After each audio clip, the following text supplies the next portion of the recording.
ဟာဒိုးလက်ထက်ကြရင်ငါတို့သာအစိုးရပြင်အမျိုးသားဥပဒေကိုဖျက်မယ်ဆိုတဲ့ပုံကိုယ်တွေကပေါ်လာတယ်ဟုတ်လားဒါမျိုးတွေကိုဒိုးလက်ခံလို့ရပါမလက်ခံဘူးလက်မခံနိုင်ဘူးအဲ့တော့ဒီကနေ့စောစောကပြောဒီမိုကရေစီခေတ်လို့ဆိုတဲ့ခေါင်းဆောင်ကိုဘယ်သူကရွေးတယ်ပြည်သူလူထုကရွေးတယ်ရွေးတဲ့အခါမှာကိုရွေးတဲ့ခေါင်းဆောင်ကအမျိုးဘာသာသာသနာကိုချစ်မြတ်နိုးတဲ့ပုဂ္ဂိုလ်မဟုတ်ဘူးဆိုလို့ရှိရင်ဒီခေါင်းဆောင်မျိုးကိုရွေးမိရင်အဲ့ဒီအမှားကြီးဟာတမိုင်းတရားကကိုဖြစ်သွားမှာပေါ့ကိုရွေးချယ်တဲ့ခေါင်းဆောင်ကြောင့်ဘာသာသာသနာပြတ်သွားရင်တရားကဘယ်သူလဲကိုပဲဖြစ်မှာဒါကြောင့်မလို့ကိုလူမျိုးကိုဘာသာကိုသာသနာကိုတန်ဖိုးထားတဲ့လူမျိုးကိုရွေးချယ်မဲပေးမှပြိတ္တရဲ့သာသနာအတွက်ရတဲ့အေးရမှာပေါ့ဟုတ်တယ်မလားဘုန်းကြီးတို့ပြောတာကဘယ်သူကိုမဲထည့်ရမယ်ဒါတွေစိတ်ကူးမရှိဘူးဒါပေမဲ့ကိုရွေးတဲ့လူဟာဘယ်လိုလူမျိုးပဲဖြစ်ရမှာလဲအမျိုးဘာသာသာသနာကိုစောင့်ရှောက်ကာကွယ်နိုင်တဲ့လူဖြစ်ဖို့တော့မလိုဘူးလားဒါကတော့ပြောသွားမှာပဲဘယ်သူပဲတက်တဲ့ဘုန်းကြီးတို့ကဒီလမ်းကြောင်းကတော့ဘယ်တော့မှနောက်ဆုတ်သွားမှာမဟုတ်ဘူးလေဟုတ်တယ်မလားတော့ပြောတဲ့နာကိုပြောမယ်ဘယ်လိုပြောရမှာလဲသာသနာအတွက်ပဲပြောရမယ်လူမျိုးအတွက်ပဲဘာသာအတွက်ပဲပြောရအဲ့ဒီလိုပြောတာကိုပဲဒီကနေ့မခံနိုင်ဖြစ်ပြီးတော့ဘုန်းကြီးတွေကိုဘုန်းကြီးကဘုန်းကြီးလို့မလုပ်ဘူးလို့ပြောကြတယ်နော်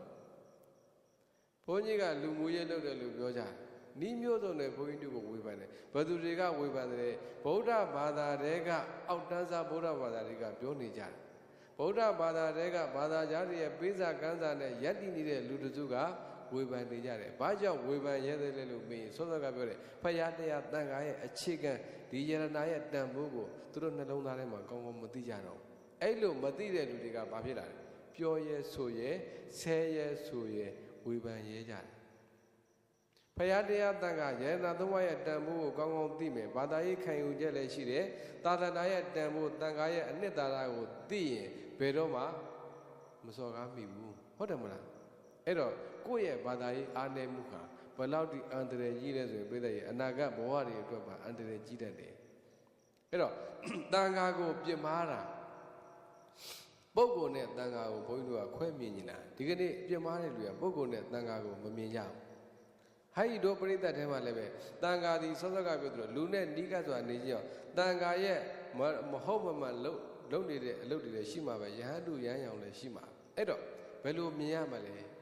တန်ခါတစ်ပါးဟာမကောင်းတာလုံးမိရင်အဲ့ဒီလုံးတဲ့အပြစ်ဟာသူခံရမှာပဲကိုယ်နဲ့မဆိုင်ဟုတ်တယ်မလားပုဂ္ဂိုလ်တန်ခါတစ်ပါးမကောင်းတာကိုကြည့်ပြီးတော့ဟာဒီတန်ခါတွေကဆိုတဲ့အနေထားနဲ့ပြစ်မှားလိုက်အဲ့ဒီပုဂ္ဂိုလ်တယောက်တည်းမို့တော့နောက်ကတန်ခါဒုတဲ့အကြီးကြီးသွားထိတာသွားပြီးတော့စော်ကားမိတာထယံကိုခေါင်းနဲ့တိုက်ရုံလောက်မဟုတ်တော့ဘူးကြောက်တိုင်ကြီးကိုခေါင်းနဲ့တိုက်မိရတာဖြစ်သွားတယ်ဟုတ်လား